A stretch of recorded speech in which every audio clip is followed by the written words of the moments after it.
Ассалаумағалейкум. Құрман Батық деген жер.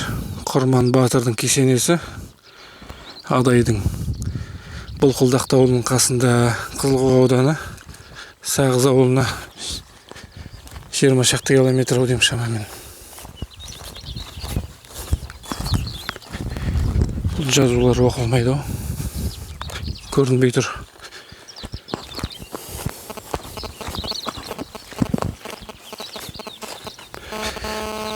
Қарғын төбе деген бар.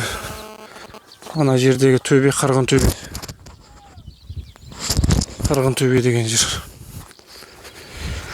Так, Адай кенже Қонай Батыр немересі Бегешұлы Құрман. Так, 1860 жылы айтқан бейілған ұрпақтары. Үстінде жазылған. Жазуы. Так, 1863 жыл дейді.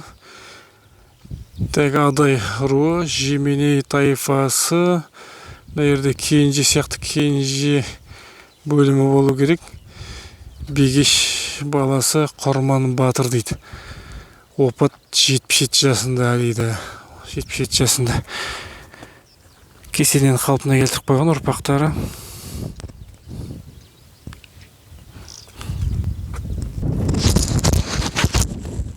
Bir қатарында жерлеу орындар бар. Бір құлпытастардың кейбіреулері оқылмайды.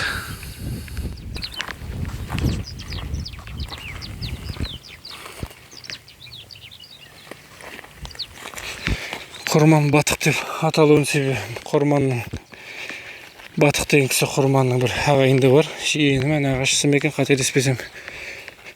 Соның қасында жерленген жерде Құрман Батық деп қоса айтылады екен.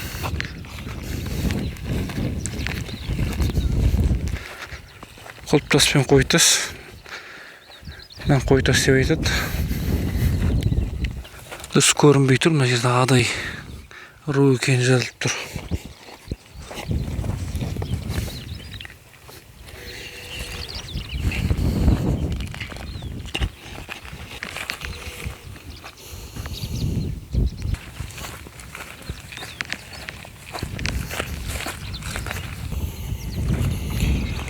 Руы Тіней дейді. Қысанбай ұлы. Так, Қуандық. Руы Тіней, Нысанбай ұлы Тұрғанбай дейді. Құлпытасы жоқ енді бұл жерде.